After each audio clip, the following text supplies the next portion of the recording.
ఇదే కదా నీ కథ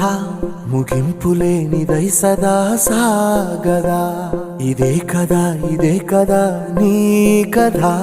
ముగింపులేనిదై సదా సాగదా నీ కంటి రెప్పలంచున మనస్సు నిండి పొంగిన ఓ నీటి బిందువే కదా నువ్వెతుకుతున్న సంపద ఒక్కొక్క జ్ఞాపకానికి 100 ఏళ్ల ఆయువుందిగా ఇంకెన్ని ముందు వేచనో అవన్నీ వెతుకుతూ పదా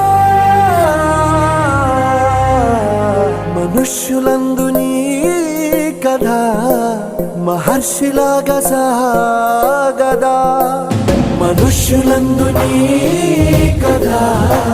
మహర్షిలాగా సాగదా